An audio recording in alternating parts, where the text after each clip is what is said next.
21 प्रारब्ध तथा कर्ताभाव। कोई साधक जब साधना आरंभ करता है तो उसे यह समझ नहीं आती कि साधना कहाँ से शुरू करे, क्योंकि उसे यह पता नहीं होता कि उसकी सबसे पहली समस्या क्या है। नए साधकों की तो बात ही क्या, पुराने साधक भी साधना की प्राथमिकता निश्चित नहीं कर पाते, अंधेरे में ही हाथ पैर मारते रहते हैं। यही प्रश्न एक साधक ने महाराज श्री से किया कि जब कोई साधक दुखों से घबराकर तथा जगत की असारता देखकर साधना के प्रति उन्मुख होता है तो उसकी प्रथम समस्या क्या है। प्रथम समस्या है प्रारब्ध। साधक का साधन सिद्धांत कुछ भी हो, किंतु हर हालत में उसे प्रारब्ध से निपटना ही पड़ता है। प्रायः साधक इधर ध्यान नहीं देते तथा प्रारब्ध की ओर से उदासीन बने रहते हैं। परिणामतः प्रारब्ध उन्हें अपने जाल में फंसाए उलझाए रखता है, साधना में उन्नत नहीं होने देता। जगत असार होते हुए भी प्रारब्ध उसे सारपूर्ण बनाए हुए है, सुखहीन होते हुए भी उसमें आशाएं जगाए रखता है तथा न चाहते हुए भी जीव को अनेक प्रलोभनों, आकर्षणों तथा विषय भोगों में घुमाए फिरता है। प्रारब्ध एक ऐसी शक्ति है जो स्वयं अदृश्य रहकर सुख दुख आदि प्रत्यक्ष उपस्थित कर देती है, जो जगत तथा मन में कई प्रकार की अनुकूल प्रतिकूल तरंगे पैदा करता रहता है। वह हर पल जीव के साथ लगा रहता है, फिर उसकी अवहेलना भला कैसे की जा सकती है। साधना आरंभ करते ही वह सम्मुख आकर खड़ा हो जाता है, एक बड़ी चट्टान बनकर मार्ग अवरुद्ध कर देता है। साधक मन को अंतर्मुख करने के अभ्यास में ही लगा रहता है। मन के अंतर्मुख न हो पाने पर अभ्यास में कमी को खोजता है, किंतु यह सारी कारस्तानी तो प्रारब्ध की है। वही मन को बाहर धकेलता रहता है। चाहिए तो यह कि अभ्यास के साथ प्रारब्ध क्षय की ओर भी ध्यान दिया जाए, तभी मन को अंतर्मुख करने का लक्ष्य प्राप्त किया जा सकता है। किंतु साधक प्रारब्ध को अनदेखा कर अभ्यास पर ही बल देने की भूल करता रहता है। अध्यात्म का विषय बड़ा गहन है। जिन बातों को तुच्छ मानकर उपेक्षित कर दिया जाता है वह महान अवरोध सिद्ध होती है। जीव तथा जगत के बीच प्रारब्ध सेतु का कार्य करता है तथा जीव को खींचकर जगत की ओर ले जाता है। जीव तड़पता तपता रहता है, किंतु जगत को छोड़ नहीं पाता। मन की एकाग्रता का कितना भी प्रयत्न करने पर भी मन जगत में ही भागता रहता है। मन स्वभाव से सत्वगुणी होने से सुख प्राप्ति का जिज्ञासु है। उसे यही आशा लगी रहती है कि संभवतया किसी विषय में सुख मिल जाए। न उसे सुख ही मिलता है, न ही चंचलता समाप्त होती है। इस प्रकार एक नाटक चलता रहता है जिसकी पृष्ठभूमि प्रारब्ध होता है। प्रश्न, किंतु प्रारब्ध से पीछा छुड़ाने का कोई तो मार्ग होगा। उत्तर, उसका मार्ग है सेवाभाव से कर्तव्यपरायण होकर कर्मयोग का अभ्यास। कर्मयोग ही सभी साधनाओं का आरंभ है। कर्मयोग अध्यात्म का द्वार है। कर्मफल भोग कर प्रारब्ध को समाप्त कर देने की तर्कपूर्ण युक्ति है। इसके बिना न यम नियम ही सिद्ध होते हैं, न प्रत्याहार की अवस्था उदय होती है, न ही धारणा ध्यान के योग्य मन विकसित हो पाता है। किंतु कर्मयोग का अभ्यास इतना आसान नहीं है। सच पूछा जाए तो यह साधन यात्रा का कठिनतम भाग है, क्योंकि जगत को छोड़ना तथा अध्यात्म को अपनाना सरल नहीं है। साधक जगत का त्याग करना चाहता है, किंतु प्रारब्ध करने ही नहीं देता। वासनाओं वृत्तियों के माध्यम से जगत में खींच ले जाता है। जगत तथा अध्यात्म में कर्मयोग एक युद्ध के समान है, जिसमें साधक की विजयश्री तभी सुनिश्चित होती है जब वह युद्ध के दावपेच से भली भांति अवगत हो, धैर्य तथा उत्साह से सुसज्जित हो तथा गिरकर भी संभल जाने की कला में पारंगत हो। प्रश्न, साधन के साथ साथ कर्म की उपेक्षा नहीं करना, यही तो कर्मयोग है न? इसमें भला कठिनाई क्या है? कठिन तो साधन करना है। इसके विपरीत यदि जगत में कर्म करो तो मन लगा रहता है। उत्तर, केवल इतना ही कर्मयोग नहीं है। कर्मयोग का आरंभ करने से पूर्व यह निश्चित करना पड़ेगा कि कर्म प्रारब्ध निर्माण के लिए है या प्रारब्ध क्षय के लिए। संसार के लोगों का कर्म प्रारब्ध निर्माण के लिए होता है तो साधकों का प्रारब्ध क्षय के लिए। जिस साधक का कर्म प्रारब्ध निर्माण करता है उसे संसारी ही समझो। इसीलिए साधकों को चित्त शुद्धि, व्यवहार शुद्धि के लिए प्रेरित किया जाता है, जो प्रारब्ध क्षय का ही रूप है। जो कर्म प्रारब्ध निर्माण में कारण हो वह कर्मयोग नहीं हो सकता। आसक्ति युक्त कर्म, फल की इच्छा से किया गया कर्म, काम क्रोध लोभादि की भावना से किया गया कर्म प्रारब्ध निर्माण का कारण है, वह कर्मयोग नहीं हो सकता। जिसको जगत की ओर बढ़ना है वह प्रारब्ध निर्माण के लिए कर्म करेगा। जिसको जगत से हटना है वह आसक्ति त्याग कर प्रारब्ध क्षय के लिए कर्म करेगा। कर्म एक ही है, कोई प्रारब्ध निर्माण करता है तो कोई प्रारब्ध क्षय। प्रश्न, आसक्ति, कामना, फल की इच्छा तथा अभिमान का त्याग करके कर्म करना कैसे संभव है? फिर कोई कर्म करेगा ही क्यों? उत्तर, प्रारब्ध क्षय के लिए। मैंने कहा ना कि कर्म ही प्रारब्ध निर्माण करता है तथा कर्म ही प्रारब्ध बंधन से छुड़ाता है। आसक्ति युक्त कर्म जगत के समक्ष समर्पण है तो शुद्ध कर्मयोग जगत से विद्रोह। एक भव के अथाह सागर में डुबो देता है तो दूसरा सागर को तैरकर पार कराता है। एक भटकन है तो दूसरा मार्गदर्शन, एक अधोगामी है तो दूसरा ऊर्ध्वगामी। कर्म एक ही है, देखने में कोई अंतर नहीं, किंतु दोनों के परिणाम विपरीत हैं। जिसको प्रारब्ध क्षय का मार्ग अपनाना है वह तो शुद्ध कर्मयोग में ही रुचि लेगा। शुद्ध कर्मयोग ऐसा सीधा मार्ग है जो अध्यात्म के द्वार पर ले जा खड़ा करता है। प्रश्न, तो इसमें कठिनाई क्या है? उत्तर, अपना अभिमान, मन की चंचलता, जगत में सुखों की आशा पुनः पुनः मन को आसक्त कर देते हैं। साधक शुद्ध कर्मयोग का अभ्यास कर रहा होता है कि न जाने कब आसक्ति चुपके चुपके मन में प्रविष्ट हो जाती है। साधक समझ संभल भी नहीं पाता कि आसक्ति अपना काम कर जाती है। वास्तव में वह पहले से ही मन में विद्यमान होती है, बीज रूप में छुपकर पड़ी होती है। साधक उसे दबाकर रखने का प्रयास करता है, किंतु गेंद को जमीन पर जितना अधिक जोर से मारो उतना ही उछलकर ऊपर आती है। आसक्ति का भी यही हाल है, जितना दबाओ उतना ही अधिक सिर उठाती है। दूसरी कठिनाई का नाम स्वार्थमय संसार है। जगत साधक की शुद्ध भावना को समझ नहीं पाता, जबकि उसे जगत से ही व्यवहार करना पड़ता है। साधन एक ऐसे वन को पार करने जैसा है जिसमें सर्वत्र आग ही आग जल रही है, सभी और धुएं के अंधकार का प्रकोप है, पग पग पर कठिनाइयां आती हैं। यदि साधक तैरकर जगत रूपी नदी को पार करने का प्रयत्न करता है तो हिंसक जीव नीचे से उसकी टांग खींचते हैं। अंदर तथा बाहर वासनाओं तथा विकारों का खुला तांडव हो रहा है। ऐसे में शुद्ध कर्मयोग का अभ्यास कर पाना कितना कठिन है, इसकी कल्पना सहज ही की जा सकती है। प्रश्न, फिर साधक क्या करे? उत्तर, कर्मयोग की यात्रा काफी लंबी है, मार्ग कठिनाइयों से भरा है, ऊंची चढ़ाइयाँ तथा नीची घाटियाँ हैं, पथरीली टीली जमीन है, कहीं फिसलन है तो कहीं अवरोध, कई नदियाँ पार करना पड़ती हैं, तो कहीं हिंसक जीव भरे वन में से निकलकर जाना पड़ता है।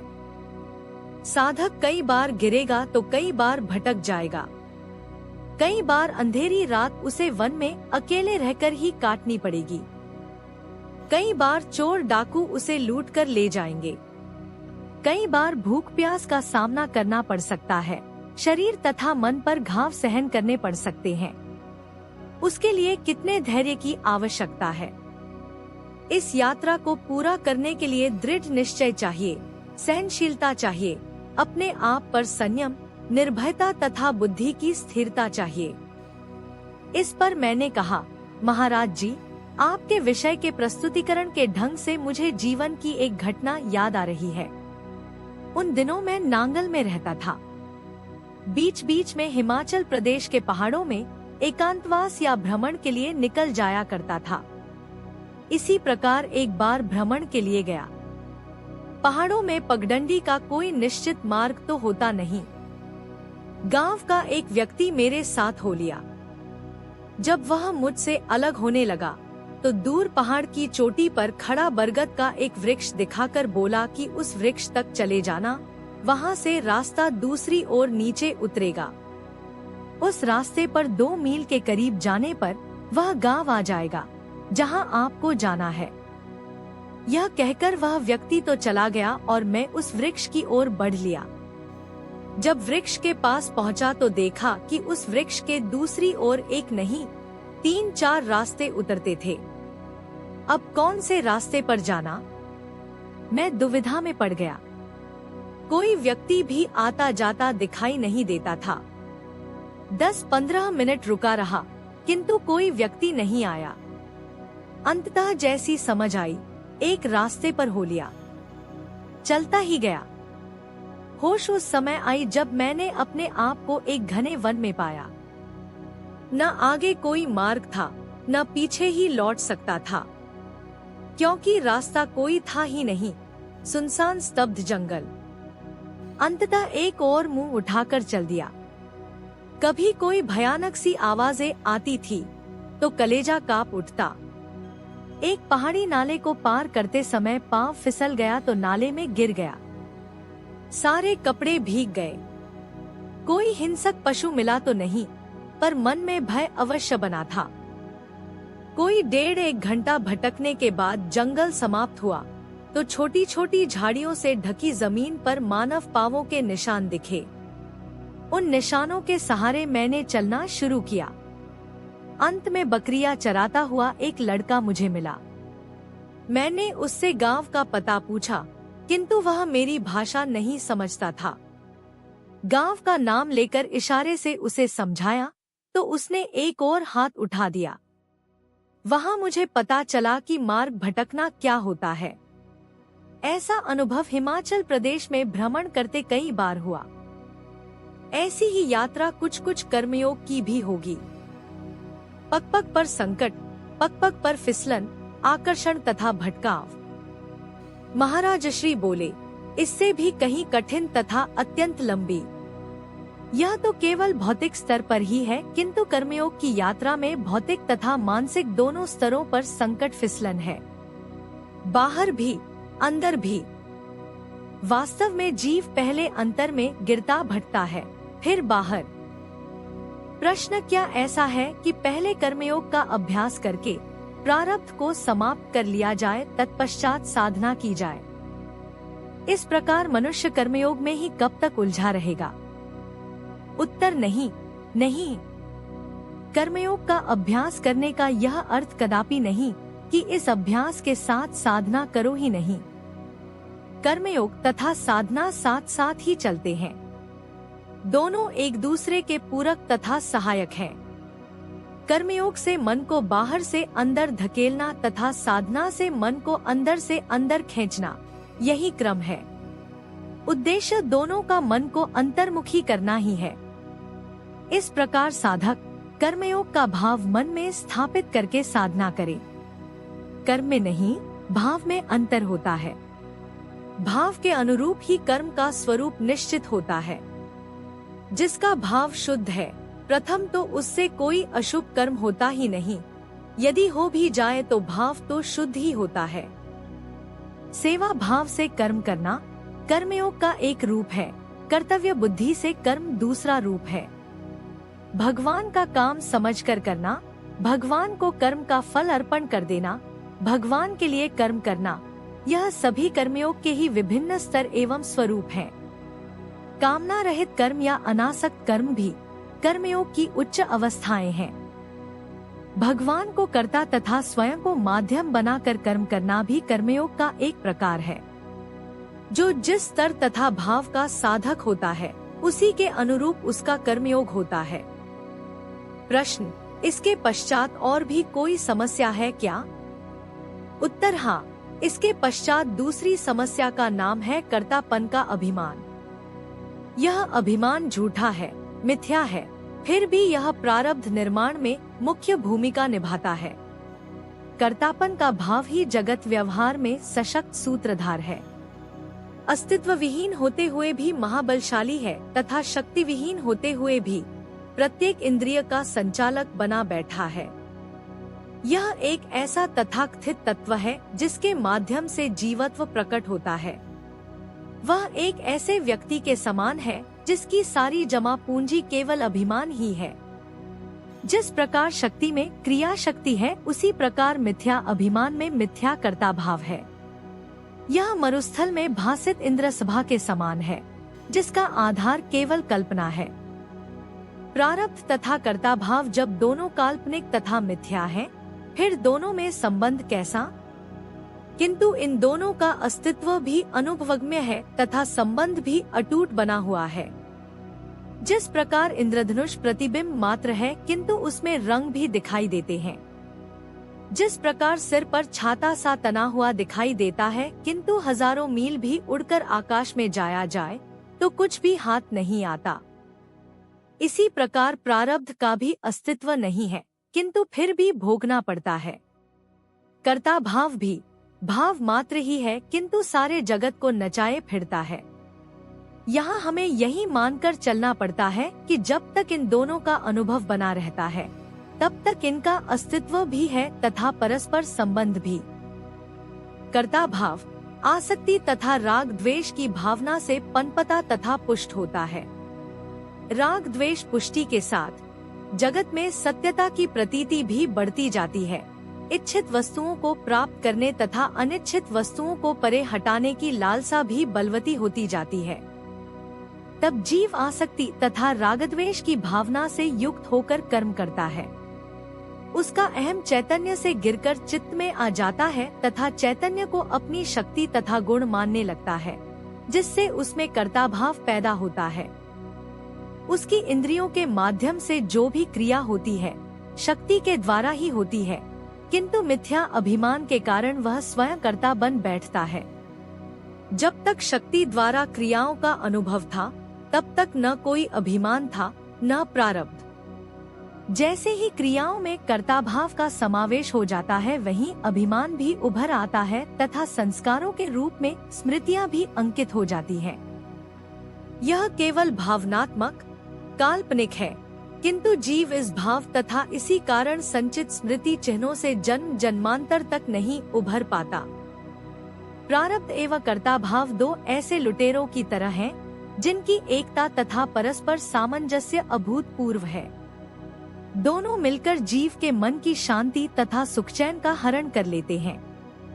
वह निर्दयी इतने हैं कि जीव को तड़पते देखकर उन्हें आनंद आता है। एक बार जीव उनकी पकड़ में आ जाए तो युग युगांतर व्यतीत हो जाते हैं, किंतु उनकी पकड़ ढीली नहीं होती। वह जीव का खून चूसते रहते हैं, किंतु उसका जीवत्व समाप्त नहीं होने देते। वह दोनों मन को निरंतर प्रभावित करते रहते हैं तथा उसे मन चाहे ढंग से भगाते, नचाते तथा घुमाते हैं। बुद्धि भी उन दोनों के प्रभाव क्षेत्र से नहीं बच पाती तथा वैसा ही विचार करती है जैसा वे चाहते हैं। कबीर ने जो यह कहा था कि दो पाटन के बीच में साबुत बचा न कोई, तो संभवतः उसके सामने प्रारब्ध तथा कर्ता भाव यही दो पाट रहे होंगे। जगत पिस रहा है, लुटेरे आनंद मना रहे हैं। प्रश्न कर्ता भाव के निराकरण का उपाय क्या है? उत्तर किसी रोग का उपचार करने के लिए सबसे पहले उसका कारण देखा जाता है। कर्ता भाव का मूल कारण है जीव का शक्ति को अपना मान लेना। उसी से जीव में व्याप्त अभिमान कर्ता भाव की भूमिका निभाने लगता है। चाहे कितना भी शास्त्र ज्ञान संचय कर लो, सत्संग श्रवण कर लो, साधना आराधना उपासना करो, जब तक जीव को शक्ति की प्रत्यक्ष अनुभूति नहीं होती तब तक कर्ता भाव का हास होना आरंभ नहीं होता। इस प्रकार यहाँ से शक्ति जागृति का विषय शुरू होता है। यह अनुभवगम्य भाव ही कर्ता भाव को क्षीण कर पाता है तथा समर्पण भाव उदय करता है। यहीं से भक्ति तथा योग आरंभ होता है। भक्ति योग का प्रथम लक्ष्य प्रारब्ध तथा कर्ता भाव निवृत्ति ही है। ईश्वरीय शक्ति की जागृति के उपरांत उदित समर्पण ही वास्तव में समर्पण है। नारद भक्ति सूत्र में भी भक्ति की परिभाषा करते हुए अस्मिन शब्द का प्रयोग किया गया है, अर्थात साधक के अंतर में जब ईश्वरीय शक्ति सम्मुख प्रकाशित हो जाती है, प्रत्यक्ष होकर बात करती है, प्रार्थना सुनती तथा मार्गदर्शन करती है, उसके प्रति परम प्रेम ही भक्ति है। इस प्रकार योग तथा भक्ति दोनों का आरंभ शक्ति की जागृति से ही होता है। जिस प्रकार प्रारब्ध निर्माण में प्रारब्ध तथा कर्ता भाव का परस्पर संबंध है, उसी प्रकार प्रारब्ध क्षय में भी दोनों का संबंध बना रहता है। पहले वृद्धि के लिए 7 थे, अब क्षय के लिए 7 होते हैं। जीना मरना साथ साथ। पहले जीव कर्ता भाव का हाथ पकड़कर चल रहा होता है। बिना सहारे जीव चल नहीं सकता, क्योंकि उसमें अपनी कोई शक्ति ही नहीं है। कर्ता भाव का सहारा छोड़ने से पूर्व उसे अन्य किसी बड़े तथा अधिक सशक्त सहारे की आवश्यकता है। यह सहारा उसे शक्ति जागृति के रूप में प्राप्त हो जाता है। यह सहारा सदैव के लिए सहारा नहीं बना रहता, वरन चित्त निर्मल कर धीरे धीरे अपने में विलीन कर लेता है तथा साधक को बिना सहारे चलने की शक्ति प्रदान कर देता है। जागृत शक्ति एक ओर तो कर्ता भाव को दृष्टा भाव का स्वरूप प्रदान कर समर्पण में लगाती है तथा दूसरी ओर संस्कारों को क्रियाओं में परिणत कर उन्हें क्षीण कर प्रारब्ध निर्माण में रोक लगाती है। दृष्टा भाव को सहनशीलता प्रदान कर पूर्व निर्मित प्रारब्ध के क्षय का मार्ग प्रशस्त करती है। यह साधक पर निर्भर है कि सहनशीलता तथा समर्पण का किस सीमा तक उपयोग करता है। प्रश्न मेरे विचार में तो प्रायः साधक इन गुणों का समुचित प्रयोग नहीं कर पाते। उत्तर इसीलिए साधन का वांछित परिणाम भी प्राप्त नहीं होता। जिस अभिमान को पतला करने के लिए साधन किया जाता है, उसी साधन पर साधक अभिमान करने लगता है। अपने साधन तथा अनुभूतियों में उसे आसक्ति हो जाती है। जिस शक्ति की यह क्रियाएं हैं, उसे न अभिमान है न आसक्ति। इसे कहते हैं मिथ्या अभिमान। जागृति के पश्चात साधक अपने से भिन्न दृष्टा भाव में स्थित क्रियाओं की अनुभूति करता है, जिसमें उसके स्वयं के प्रयत्न की कोई भूमिका नहीं होती है। वह किसी दृश्य की कल्पना नहीं करता, फिर भी विभिन्न दृश्यों को देखता है। वह संगीत विद्या से पूरी तरह अनभिज्ञ होता है, परंतु मधुर स्वर में शास्त्रीय गायन करता है। बाहर कोई आवाज या प्रकाश नहीं होता, किंतु वह अंतर में ही मधुर ध्वनियाँ सुनता एवं प्रकाश देखता है। वह यह सब देख देख कर आश्चर्यचकित होता है तथा उसे यह निश्चय हो जाता है कि उसके कुछ नहीं करने पर भी बहुत कुछ हो सकता है। वह स्वयं भी जो कुछ करता है, उसमें भी उसे शंका होने लगती है कि क्या वास्तव में वह ही करता है या केवल उसका कर्तापन का अभिमान ही है। उधर कर्मयोग का अभ्यास प्रारब्ध की नींव खोखली करने में लगा होता है, तो दूसरी ओर क्रिया के माध्यम से चित्त में संचित संस्कारों का बोझ हल्का होता जाता है। तीसरी ओर शक्ति की क्रियाओं की भिन्नत्व की अनुभूति कर्ता भाव पर आघात किए जाती है। इस प्रकार साधक की आंतरिक यात्रा का आरंभ होता है। प्रश्न, परंतु यह तो आपने बताया ही नहीं कि जागृति किस उपाय से होती है। उत्तर, शक्तिपात के उपाय से तो आप लोग परिचित हैं ही। यह उपाय शास्त्र सम्मत भी है तथा वैज्ञानिक भी। यद्यपि यह उपाय कभी लुप्त हो जाता है तो कभी प्रकट। सभी उपायों का यही हाल है। सभी सिद्धांत, उपाय, संप्रदाय कोई भी प्रकृति की परिवर्तनशीलता से बच नहीं पाया। 50 से 60 वर्ष पहले तक लोग प्रायः शक्तिपात से पूर्णतया अनभिज्ञ थे। स्वामी नारायण तीर्थ जी महाराज ने इसे सामान्य जनता में प्रकाशित किया। अभी भी कई लोग ऐसे हैं जो इस पर श्रद्धा नहीं रखते। उन लोगों की वह जाने। हम इस विद्या के प्रत्यक्ष परिणाम भी देखते हैं तथा शास्त्र एवं संतवाणियां भी इसकी साक्षी हैं। किंतु शक्तिपात ही जागृति का एकमात्र उपाय नहीं है। यद्यपि हमारी मान्यता है कि यदि अन्य उपायों से जागृति हो भी जाए तो भी शक्तिपात आवश्यक है, क्योंकि इससे शक्ति की जागृति नियंत्रित हो जाती है। किसी साधन प्रणाली के दीर्घकालीन अनुष्ठान से शक्ति की जागृति संभव है। कुछ ऐसे उदाहरण भी देखने में आए कि बिना कोई साधन किए ही शक्ति की जागृति हो गई। संभवतः उनके पूर्व जन्मों में की गई साधना का परिणाम था। यह भी हो सकता है कि पूर्व जन्म में ही जागृति हो गई हो। योग मार्ग में भी जन्म से सिद्धि को स्वीकार किया गया है। प्रश्न और क्या समस्या है? उत्तर समस्याएं तो और भी हैं, जैसे अपने अलग अस्तित्व को समाप्त कर अपने आप को समष्टि चैतन्य का अंग अनुभव करना, अविद्या का नाश करना, अहम को मिटाना इत्यादि। किंतु सामान्य साधक के सामने यह दो समस्याएं ही मुख्य हैं। यदि किसी प्रकार साधक इन दो समस्याओं से निपट ले तो समझ लो कि अध्यात्म के क्षेत्र में बहुत आगे बढ़ गया है। इन दोनों कठिनाइयों से पार पाना सबसे कठिन है। आगे का मार्ग अपेक्षाकृत सरल हो जाता है। प्रारब्ध तथा कर्ता भाव ही मन की चंचलता, बुद्धि की अस्थिरता, जगत में आसक्ति तथा सुख दुखादि अनुभव का कारण है।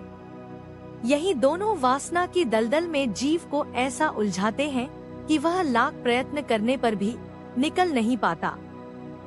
जीव एक घायल पक्षी की तरह तड़पता रहता है, विरहाग्नि में तपड़पति नारी की तरह सिसकता रहता है तथा एक राह भूले राही की तरह भटकता रहता है। किंतु प्रारब्ध तथा कर्ता भाव जीव की तड़प को बढ़ाते, सिसकन को तीव्र करते तथा भटके को और भी अधिक भटकाते रहते हैं। इन दोनों लुटेरों के मन में दया नाम को भी नहीं। मीठे विष की तरह जीव इनका पान करने में लगा रहता है तथा अपने जीवन को बर्बाद किया करता है। इन लुटेरों से छुटकारे का यत्न ही साधना है, यही आध्यात्मिकता है। जितनी जल्दी जीव प्रारब्ध एवं कर्ता भाव की दुखदायी कैद से अपने आप को मुक्त करा ले, उतना ही उसके हित में है। जीव को लुभाने, फंसाने, तड़पाने तथा उलझाने के लिए प्रारब्ध के पास संस्कारों का अथाह भंडार है, तो कर्ता भाव के पास भी जीव को अपनी जकड़न में बनाए रखने के लिए उपायों, बहानों तथा युक्तियों की कमी नहीं है। दोनों का लक्ष्य एक ही है, जीव को तड़पाना, देह त्याग के पश्चात भी फिर से उसे जगत में लाना, फिर तड़पाना, फिर लाना। इस प्रकार इनका यह कौतुक चलता रहता है। यह सब मेरा आपसे कहने का आशय आप लोगों को प्रारब्ध तथा कर्ता भाव की भयानकता तथा दुस्साहसिकता से अवगत कराना है। प्रारब्ध से छुटकारा पाने के लिए जिस कर्मयोग की चर्चा की गई है, वह भी आरंभ में आणविक कर्ता भाव युक्त होता है। अभिमान जीव के इस प्रयत्न में सहायक भी होता है तथा अंदर से उसके प्रयत्न को खोखला भी करता है। आरंभ से ही साधक को सावधानी तथा संभल कर पाव रखने की आवश्यकता है। धीरे धीरे कर्मयोग साधक का स्वभाव बनता जाता है। साधना कर्मयोग से ही आरंभ होती है। जैसे जैसे संस्कारक्षय, अंतर अनुभूतियाँ, भगवत प्रेम तथा समर्पण बढ़ते जाते हैं, कर्मयोग की आवश्यकता में कमी आती जाती है। साधक को कर्मयोग छोड़ने की आवश्यकता नहीं है। कालांतर में योग्य समय आने पर अपने आप छूट जाता है। वह कर्मयोग का स्वभाव बन जाने पर, शक्ति जागृति होने पर कर्मयोग के अभ्यास में आमूल चूल परिवर्तन आ जाता है या आ जाना चाहिए। आरंभ में साधना आणवोपाय से शुरू होती है। जीव अणु मात्र है, उसका प्रयत्न भी शून्यवत है, किंतु अभिमान बहुत बड़ा है। जीव की जो मानसिक स्थिति आज है, वहीं से वह शुरू करेगा। इसीलिए भारतीय साधनाओं में आरंभ करने से पहले अधिकार पर विचार करके साधना निश्चित की जाती है। किसी की जप में रुचि है तो किसी की पठन पाठन में। यह अधिकार निर्णय चित्त स्थिति, स्वभाव, श्रद्धा, योग्यता तथा समय की उपलब्धि को ध्यान में रखकर किया जाता है। हमने यहाँ शक्ति जागृति तक के ही विषय का उल्लेख किया है, क्योंकि सामान्यतः मनुष्यों का अधिकार इसी सीमा के ही अंतर्गत होता है।